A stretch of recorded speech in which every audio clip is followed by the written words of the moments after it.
to figure that out. I mean, I wasn't uncomfortable being a man, but I wasn't very aggressive. And the last partnership was with Tonya, who was in her 80s by then. And that lasted for 7 or 8 years until she died. And she wanted to be with me as a woman. And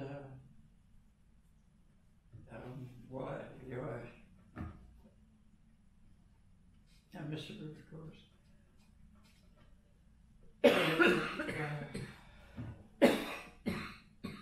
I don't know if there's a name for this. It wasn't that I wanted to be a woman, but somehow that happened. And I'm comfortable with that. And people at the Unitarian Society are comfortable with that. Although it took a little while. I had to first go to Dance Away, which was the Friday night events with a dark room, a ballroom style, and dance music. And I could go there and nobody would even notice me particularly. I did that for over a year before I actually entered into the sanctuary. And I've been there for about 20 years now, I think. And that's comfortable. Spiritually, I'd have to say that I'm an atheist. That's as close as I can come, but I'm not.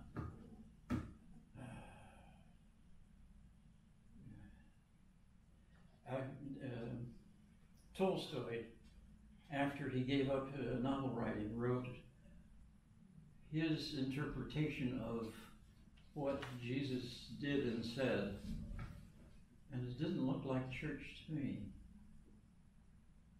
And I'm searching now for things that I grew up with that aren't what I thought they were. Like, one project I haven't done yet is the book of David, who, as a young man, ran off with Jonathan. And he supposedly killed his giant, well, maybe, and he became a king, but he seems like a stronger figure in the Bible than Jesus, I'm sorry to say. He put himself out there. He went with Bathsheba. And I think a lot of the Bible is just misinterpreted. So that's some of the projects that I've been working on. That's my story, and I'm sticking to it. Yeah, right. Michael, did you feel safe enough to speak? If not, please. I'll speak. I was born in 1946 in Ottumwa, Iowa, and it was a very conservative environment to grow up in. I think my essential struggle in those years was having a sense of who I was, but it wasn't reflected in the environment. And there really wasn't anyone who could talk to me. I didn't see any organizations that supported what my impulse was leading me to express. For example, I remember my grandmother talking to me when I was a small child saying, well, Mikey, you're going to grow up and you're going to find a nice girl and you're going to get married.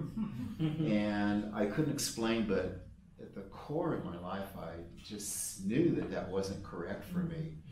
And I said, no, I'm not going to do that. She said, oh, all boys say that, but when you grow up, change your mind. So I couldn't argue with that, but there were other experiences.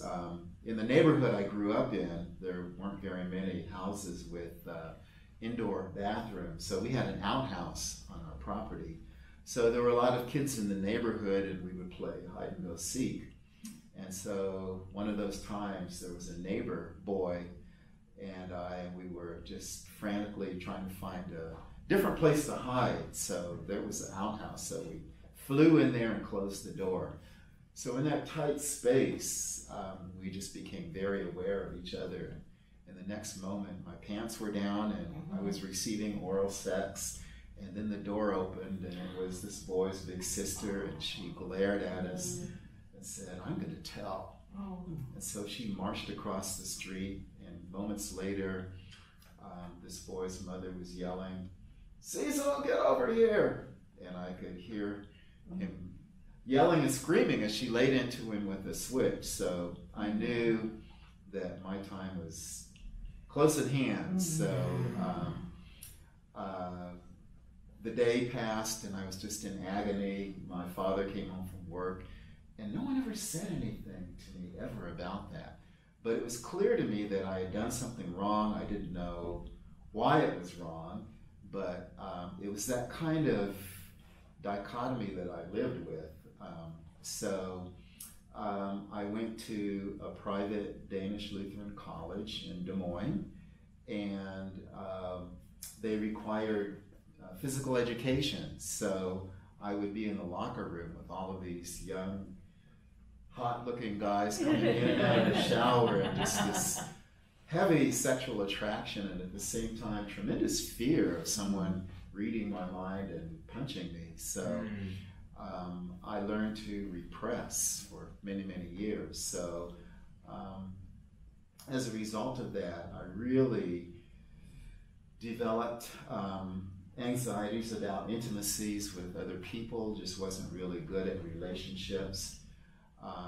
So it wasn't until I was age 50, I was now living in Santa Barbara, and I got a job at Planned Parenthood to run their educational theater program. And so I knew that in that situation, I needed to be open about my sexuality, so I was.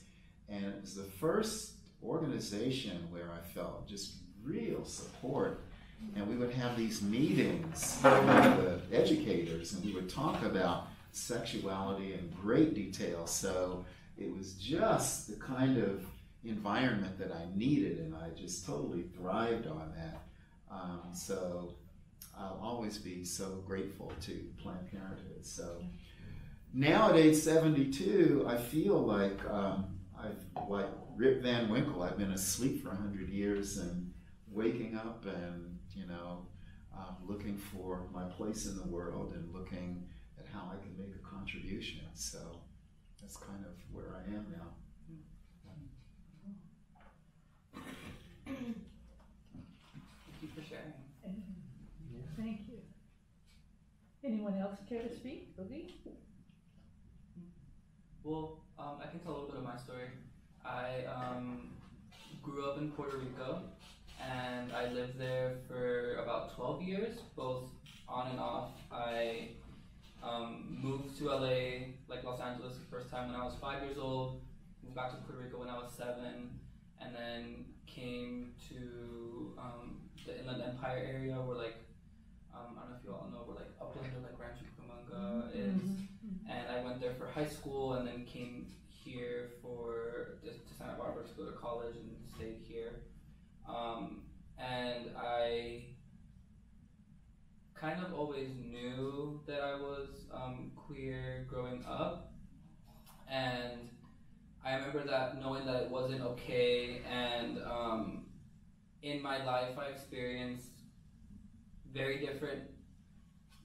It's interesting looking back at it now, but for example, I remember one time my grandfather sat me down to have a conversation with me. I was 12 or 10 years old, I don't remember exactly.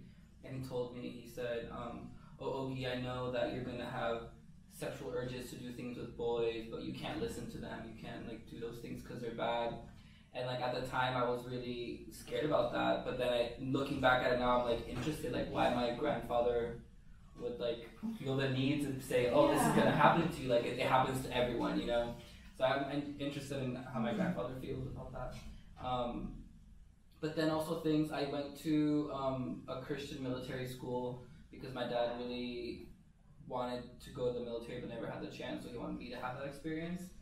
And I remember there was like 2 military schools in the city I lived in, and I remember hearing about how there was the principal of the other school was shot and killed in his car, and the reason for it was because someone saw him leaving one of the gay clubs in one of the cities nearby, and one of the parents killed him because they didn't want an F word like teaching his children.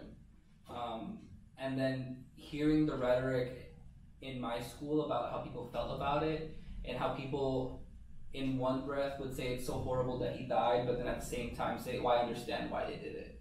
It makes sense, because I wouldn't want someone like that like in charge of my children. So I never really, in the community that I was a part of, I never really felt safe. And then that coupled with wanting to have a better education, because in Puerto Rico the education system isn't very good.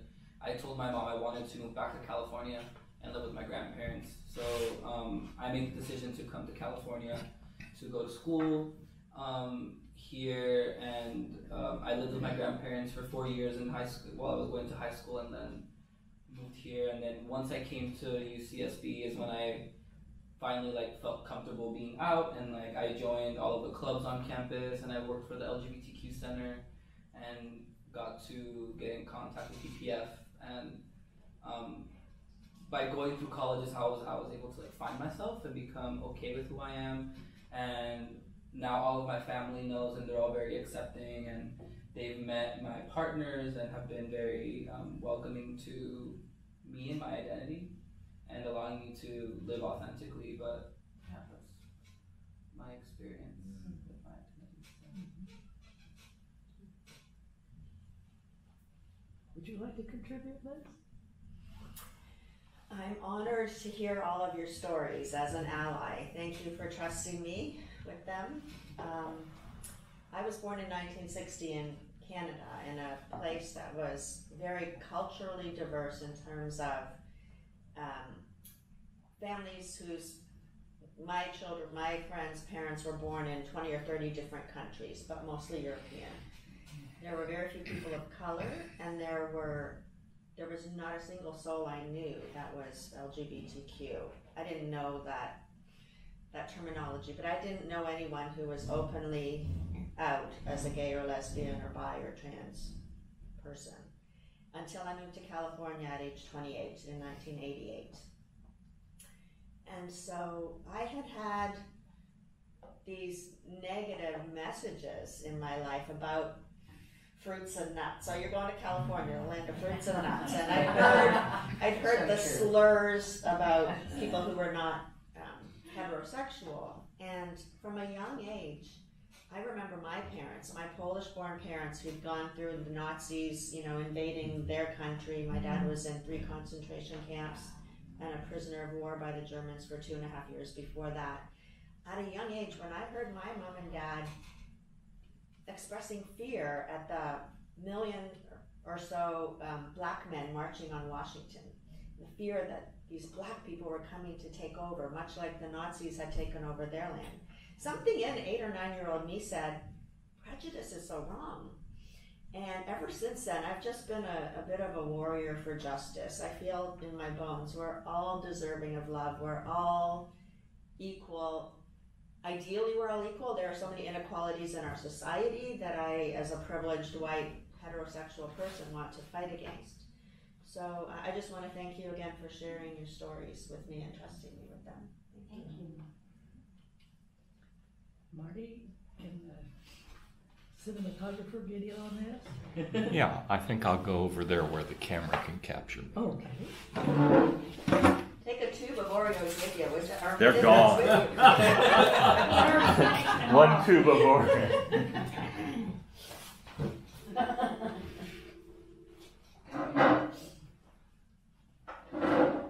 Well, first of all, this is my 3rd time with you folks, and I'm cherishing it. Liz and I are enjoying this experience. It's very rich. Secondly, it's a thrill to always be with my buddy Frank. And his story still touches me.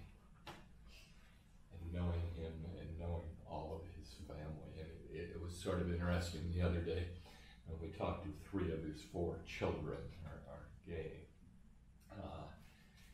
You know, I tried to think through, and I couldn't really remember the one that was heterosexual because it's just a non-issue. And with Frank and being close to his family and not that. My story is I grew up American Baptist, and I really didn't have any experiences and was really unaware of anything. I did in junior college encounter an experience that was really scary. I was heavily involved in student government and did a lot of stuff with the international students, and that was my passion. And one day, one of the Filipino students in the student government office physically accosted me. It really scared the heck out of me, and it was a very scary experience. And so that was my introduction to it. And I went through most of my life, you know, just sort of unaware.